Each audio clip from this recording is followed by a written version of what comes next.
Voltando aqui, agora que nós já estudamos os pronomes, né? Vocês podem revisar os pronomes, se vocês quiserem, antes de começar essa aula, tá?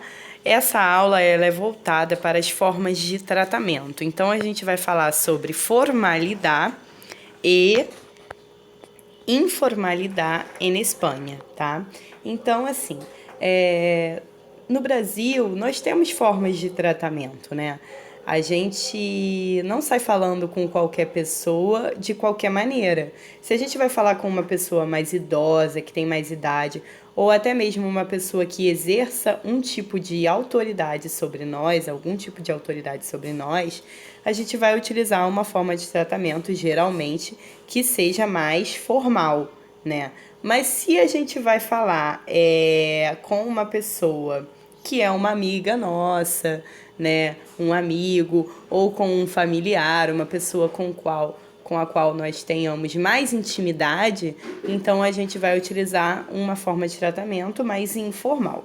E isso acontece no português e acontece também no espanhol. No caso do espanhol da Espanha, que é o que nós iremos tratar nesse momento aqui, nós temos então uma divisão aí entre os pronomes, tá? O tu, o pronome no singular tu, e o vosotros no plural, eles são formas de tratamento informais usadas para expressar amistade e familiaridade. Ou seja, nós utilizamos tu e vosotros de maneira informal, tá? E isso sempre vai acontecer em relação ao espanhol da Espanha. Já o usted e o ustedes, tá? Usted no singular e ustedes no plural, são formas de tratamento formais, tá? Usadas para expressar respeito e cortesia. Que quero dizer com isto? Então, o que eu quero dizer é que usted e ustedes vocês vão utilizar de maneira formal, tá bem?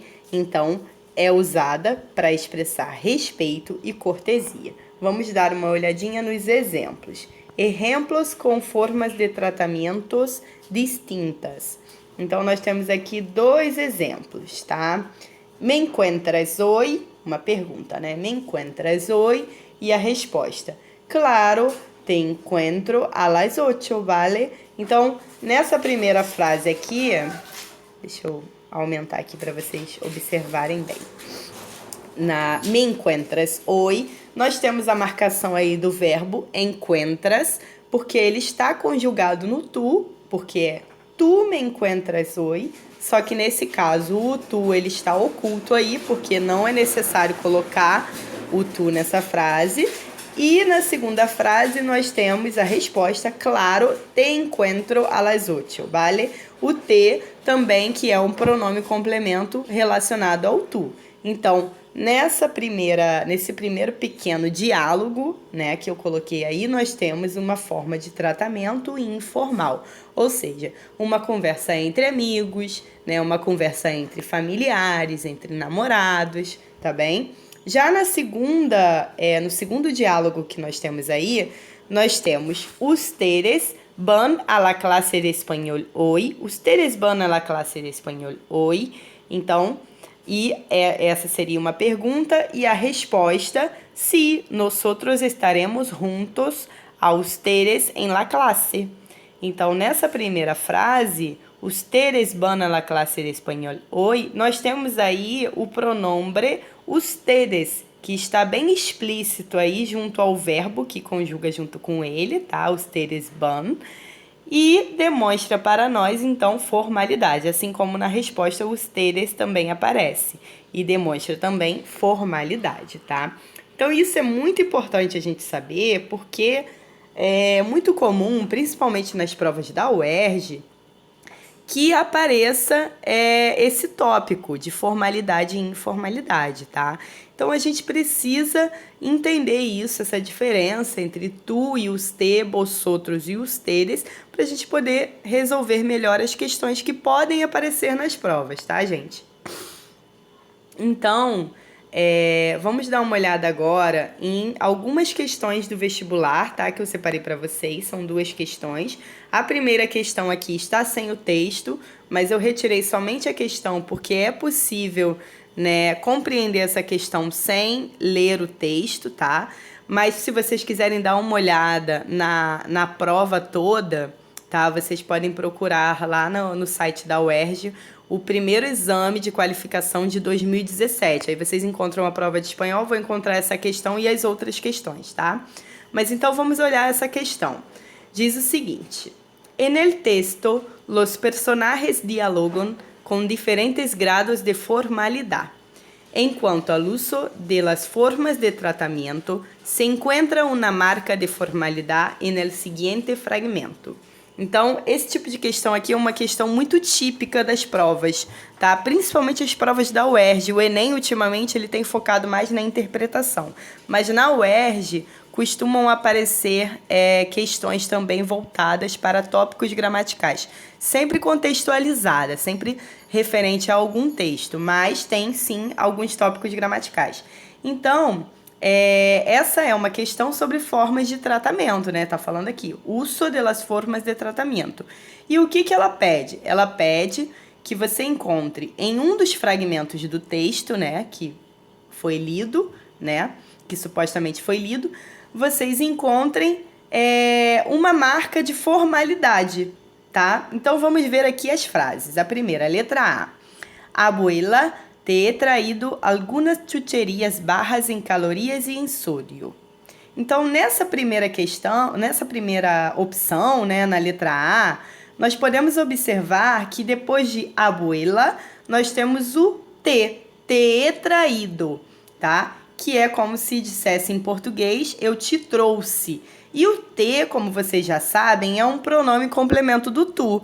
Então, essa não seria uma opção possível, tá? Porque o te, sendo um pronome complemento do tu, ele marca a informalidade. Então, essa não seria. Vamos descartar essa. A segunda, B. Han visto mucho y han perdonado mucho, querida.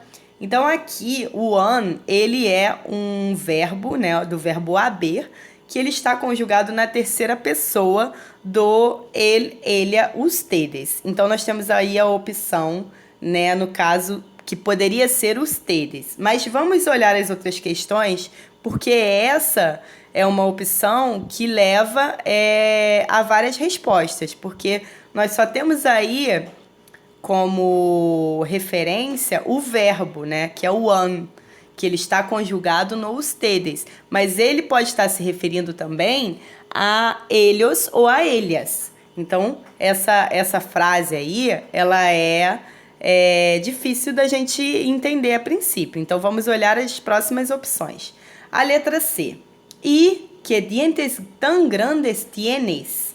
Então, aqui na letra C, nós temos também a marcação do verbo, né? Por isso que vai ser importante que nós estudemos os verbos também em espanhol, porque os verbos, eles nos trazem a ideia em relação ao pronome, né? Às vezes a gente fala, conjuga um verbo e a gente não precisa falar o pronome. A gente, através do verbo, a gente sabe em qual conjugação que está, né? Então, se eu falar, por exemplo, faremos uma atividade hoje, né, no português. O faremos nos traz a ideia que eu estou falando pelo nós, né? Então, no espanhol ocorre a mesma coisa. Então, aqui nós temos na letra C, em y que dientes tan grandes tienes. O tienes, esse verbo, ele está aqui, é o verbo tener, tá? Que quer dizer ter, gente. Ele está conjugado na segunda pessoa. Na verdade, nós teríamos aí um tu, né? Então, seria y que dientes tan grandes tu tienes. Então, se nós temos um verbo aí que está conjugado de acordo com o tu, essa também é uma questão que nós podemos descartar, não é a resposta correta. Já na letra D, nós temos a seguinte frase. ¿Se cree acaso que puede usted irrumpir aqui? Então, nessa frase, na letra D, nós temos aí o usted explicitamente. Então, ele aparece aí, usted, Então, ¿se cree acaso que puede usted irrumpir aqui? É uma pessoa falando com a outra e chamando a outra por usted. E como usted é formal, então a opção que nós encontramos uma marca de formalidade bem clara é a letra D, tá bom, gente? Então, assim, esse tipo de questão é muito comum que caia. Então, é muito importante revisar essa parte de formas de tratamento, tá? Entender os pronomes e entender quando é formal e quando é informal, tá, gente? Então, aqui nós temos uma segunda prova que eu coloquei para vocês, tá? Pode estar um pouquinho difícil de ler porque, né, eu tive que adaptar aqui para fazer essa questão para vocês, mas vocês vão entender, mesmo que não consigam ler a tirinha, vocês vão conseguir entender a questão, tá? Eu garanto. Essa tirinha, ela é uma tirinha que apareceu no primeiro exame de 2016, na prova de espanhol, tá? E nessa prova de 2016, nesse primeiro exame, a prova de espanhol ela foi toda baseada nessa tirinha. Ou seja, as 5 questões de espanhol foram sobre essa tirinha, tá? E cada uma abordando uma questão relacionada ao gênero tirinha, né? Tinha uma questão sobre linguagem não verbal, tinha questões de interpretação, tá? Então eu retirei aqui para vocês a questão sobre o assunto que nós estamos tratando, que é a forma de tratamento, tá? Então nós temos aí, questão 17. Entre los vendedores y el cliente predomina el tratamiento formal, adecuado a ese contexto social. El fragmento que não representa um exemplo de registro formal é. Então, a questão começa com uma afirmação, dizendo que o comum, o normal, é que entre vendedores e clientes sempre predomine o tratamento formal, né? Que nessa ocasião social, que nós tenhamos sempre o tratamento formal, que esse é o adequado, tá? Mas nessa questão específica, ele pede para que você encontre um fragmento que não represente um exemplo de registro formal. Ou seja, em algum momento deste diálogo, que está na tirinha, os personagens não falaram de maneira formal, tá? Então, nós temos aí 4 fragmentos. Vamos observar e encontrar qual é o fragmento que é informal, tá? Que é mais informal. Então, na letra A, nós temos puedo ayudarlo, tá? Que ele diz que tá aqui no primeiro quadradinho, tá? Eu vou ler aqui para vocês, olha. Buenos dias, ¿en qué puedo ayudarlo? E aí o senhorzinho responde, quisiera um papel para escrever. E aí, então, na letra A, quando ele diz puedo ayudarlo, o lo, ele faz referência a usted, tá? O lo, ele também pode fazer referência a usted. Mais pra frente eu vou ensinar para vocês essa questão dos pronomes complementos directos e indirectos, tá? Que também é importante, mas é um assunto para outra aula. Mas só para vocês saberem, a letra A não é uma opção por conta do lo. Puedo ayudarlo. É mais formal, tá? E a letra B? A letra B, nós temos aí a seguinte frase. Poderia descripcionar-me? Então, nesse caso aqui, também é o caso de nós entendermos e sabermos como funcionam os verbos em espanhol, tá? E que, assim, no geral, as conjugações são um pouco parecidas em algumas coisas com o português. Então, não vai ter dificuldade quando nós chegarmos nesse assunto, tá? Então, o poderia descripcionar-me, o verbo poderia, né, que seria no português poderia, tá? Ele está conjugado numa terceira pessoa, tá? Então, terceira pessoa, lembrando que nós temos ele, ella e usted. Então, se nós temos ele, ella e usted, nesse caso aí de um diálogo, né, em que um está conversando com o outro, seria usted poderia descripcionar-me. Então, essa também é uma opção que teria formalidade. Então, nós deveríamos descartar. Já na letra C, nós temos a seguinte frase: no C, qualquer, né? É um momento, deixa eu mostrar aqui para vocês o quadradinho, né? Nós temos um momento aqui em que o vendedor pergunta, né? Ele diz: poderia descricionar-me que formato de hoja preferencia? A3, A4, A5? E aí o senhor responde, né? Ele pergunta: você poderia me descrever que tipo de formato de folha você prefere? Porque ele está pedindo uma folha para escrever. Ele não especifica qual tipo de folha, tá? Ele está numa papelaria, o senhor, e ele está pedindo uma folha para escrever e ele não especifica qual tipo de folha, mas o atendente quer que ele especifique, que ele diga qual é o tipo de folha que ele quer.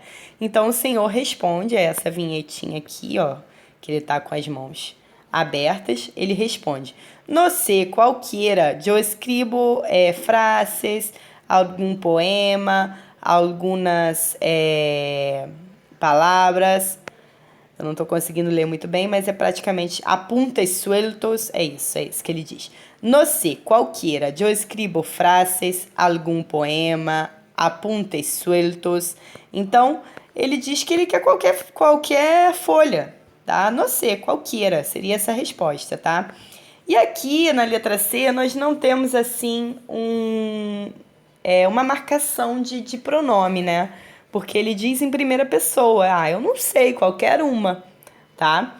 Então, vamos deixar a letra C, por enquanto, em stand-by. E vamos ver a letra D, para ver se a gente vai encontrar a resposta, tá? Então, na letra D, nós temos a seguinte frase: aguarde um instante. Então, a letra D, quando... Lá na vinheta 7, vamos na vinheta 7...